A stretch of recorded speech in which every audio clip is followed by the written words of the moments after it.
कुछ अरसा पहले की बात है। हमारे दूर के अजीजों में एक लड़की की शादी हुई। वो लड़की बेपनाह खुश थी। करीबी रिश्तेदारों में ही उसका रिश्ता तय हुआ था। दोनों खानदानों की आपस में अच्छी अंडरस्टैंडिंग थी, इसीलिए दोनों तरफ से ही खूब खुशियां मनाई जा रही थीं। जहेज शानदार बनाने के लिए दिन रात बड़े बड़े शॉपिंग मॉल से खरीदारी की गई। लाखों की मालियत का अरूसी जोड़ा तैयार करवाया गया। आखिरकार शादी का दिन भी आ पहुंचा। एक नामवर ब्यूटी पार्लर से दुल्हन तैयार करवाई गई। दुल्हन को लाकर जब स्टेज पर बिठाया गया तो हर आंख में सताइश थी। मेहमानों का एक हजूम था। हर तरफ जर्क बर्क आंचल थे। फूलों के हार और गजरों की खुशबुएं थीं। म्यूजिक सिस्टम पर बजती मदहम धुनों ने सारे माहौल पर एक सहर सा तारी कर रखा था। दुल्हन की खुशी दीदनी थी। आसमान से उतरी कोई हूर लग रही थी। रात गए दुल्हन की रुखसती हुई। अगले दिन वलीमे की शानदार तकरीब हुई। अजीज रिश्तेदार सब कह रहे थे कि दुल्हन को ऐसा खुश पहले कभी नहीं देखा था, मगर कौन जानता था कि ये खुशी कितने दिन की है।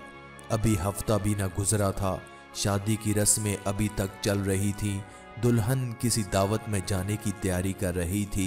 अचानक तबीयत खराब हुई और अस्पताल जाते जाते ही दम दे दिया। इन्ना लिल्लाहि व इन्ना अलैहि राजिऊन। वो घर जो अभी थोड़ी देर पहले तक खुशियों का गहवारा था, चारों तरफ कह के बिखरे थे, अब वहां एक सफ़े मातम बीत चुकी थी। अजीजो अकारब के रोने धोने से एक कहराम बरपा था। वही लड़की जिसे थोड़ी देर पहले तक दुल्हन दुल्हन कहकर पुकारा जा रहा था, अब उसे सब लोग मैयत कह रहे थे। अपने पराए सब इकट्ठे हुए। मैयत को गुस्ल दिया गया और कुछ ही देर में एक नई नवेली दुल्हन का जनाजा उठ गया। मैयत दफना दी गई। सब लोग कब्र पर मट्टी डालकर कब्रिस्तान से अपने घरों को चले गए। माँ बाप, बहन भाई, अजीज रिश्तेदार चंद दिन रो धोकर खामोश हो गए। दूल्हे मियाँ भी कुछ दिन बाद दूसरी शादी कर ली।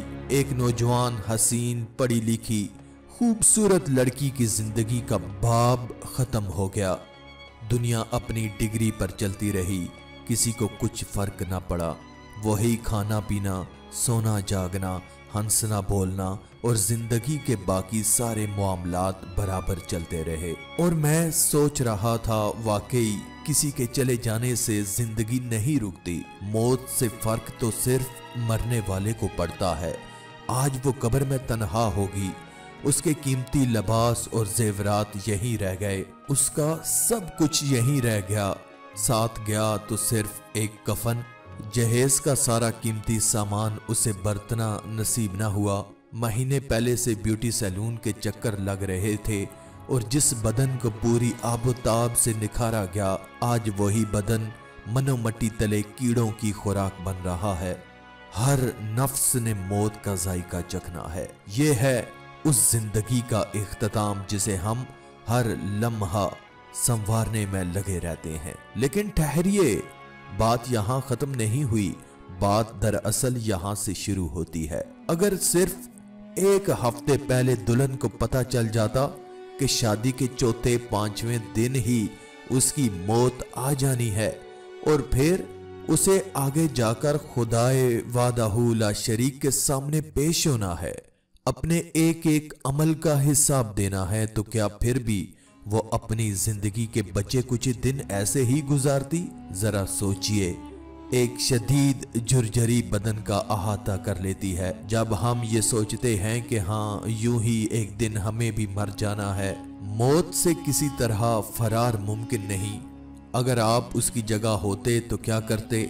अगर मैं उसकी जगह होता तो क्या करता? जरा सी देर के लिए तन्हाई में जाकर सोचिए, अगर मुझे पता चल जाता है कि हफ्ते बाद मेरी मौत यकीनी है तो मैं क्या करूंगा? अगर मुझे रत्ती भर भी आखिरत के दिन और अपने हिसाबों किताब पर यकीन है तो मैं इस बच जाने वाली चंद रोजा जिंदगी का एक पल भी जाया नहीं करूंगा। नाफरमानियों से तौबा कर लूंगा। हक व फराइज की दिलो जान से अदायगी करूंगा। मैं लोगों के साथ अपने सारे मामलात दुरुस्त कर लूंगा। मेरी अकड़, मेरी अना, मेरा गरूर सब किसी कोने में जा सोएगा। मैं रो रो कर अपने रब को मनाऊंगा कि मैंने जिंदगी बहुत गफलत में गुजार ली। ऐ मेरे रब, अब जब के तुझसे मुलाकात का वक्त ही आ चुका है तो मुझ गुनाहगार को माफ कर दे, मुझसे राजी हो जा। मेरा एक एक पल कीमती हो जाएगा।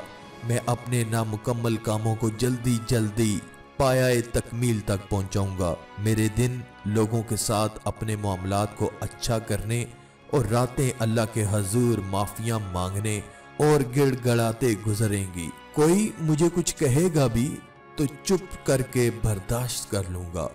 खाने पीने, ओढ़ने पहनने की हिर्स में एक दूसरे से आगे निकल जाने का होश मुझे बाकी ही कब रहेगा।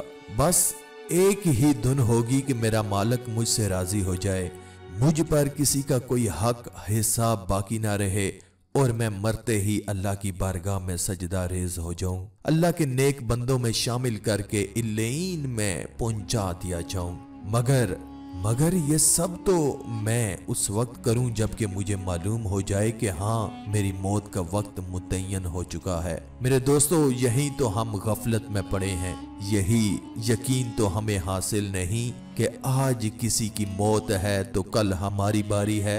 हम ऐसे मुतमईन बैठे हैं जैसे मौत हमें तो कभी आएगी ही नहीं। कोई देखा है आज तक ऐसा इंसान जो कहता हो कि उसे मौत नहीं आएगी? सारी रूहानी, जिस्मानी और साइंसी तरक्कियां मौत के आगे बेबस हैं। मौत से कोई नहीं बच सकता। अमीर, गरीब, अवामो खास, हर शख्स ने मौत का जायका चखना है। तो फिर किस लिए हम मौत को भुलाए बैठे हैं, अपने अंजाम से बेपरवाह हैं? हमारी सारी दौड़ें इसी दुनिया की चंद रोजा जिंदगी के लिए हैं जिसका अंजाम सिर्फ फना है। तो सोचने की बात है, भला हमें कब पता है कि मौत किस वक्त आ जाए? तो हमने क्या तैयारी की है मौत के लिए? कभी हम ये सोचते हैं कि आज जिन चीजों को जमा करने में वक्त, पैसा और अपनी सारी तवानाइयां लगा रहे हैं, ये आखिर कब तक हैं हमारे पास? कभी ख्याल भी आता है कि उस दुल्हन की तरह एक दिन हमें भी ये सब कुछ छोड़कर अकेले ही इस दुनिया से चले जाना है। क्या लोगों की मौत में हमारे लिए कोई इबरत नहीं? एक बुजुर्ग ने एक जनाजे में शिरकत के बाद उसकी कब्र के पास खड़े एक आदमी से पूछा कि तुम्हारा क्या ख्याल है, अगर ये शख्स दुनिया में वापस आ जाए तो ये क्या काम करना पसंद करेगा? तो उस आदमी ने जवाब दिया कि ये इस्तग़फ़ार, नमाज और नेकी के कामों के अलावा कुछ ना करेगा। तो बुजुर्ग ने जवाब दिया, फौत होने वाला तो ये काम नहीं कर सकता, तुम जरूर कर लेना।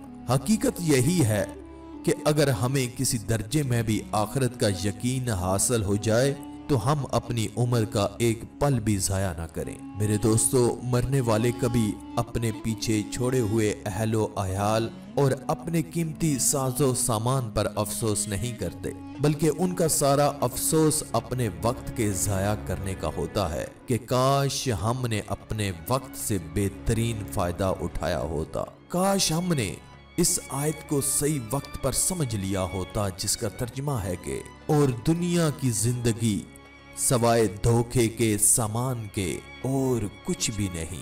काश के हम इस धोखे की हकीकत को समझ लें। आज हमारे पास वक्त है, फुर्सत है, सेहत है, तो उसे अल्लाह की फर्मा बरदारी में लगाएं। नमाजों की पाबंदी करें, फराइज की अदायगी करें, नेकी के काम करें, अल्लाह का जिक्र करें और अपने इखलाक को बेहतर बनाकर लोगों की नफा रसानी का सबब बने। आखिरत की फिक्र करनी है जरूर, जैसी करनी वैसी भरनी है जरूर। उम्र ये एक दिन गुजरनी है जरूर, कब्र में मैयत उतरनी है जरूर। एक दिन मरना है, आखिर मौत है, कर ले जो करना है, आखिर मौत है। आज की इस वीडियो में था बस इतना ही। मजीद इस्लामी वीडियोस हासिल करने के लिए अल्लाह की कुदरत चैनल को सब्सक्राइब कर दें और साथ में मौजूद बेल के आइकन को दबाकर ऑल पर क्लिक कर दें। शुक्रिया।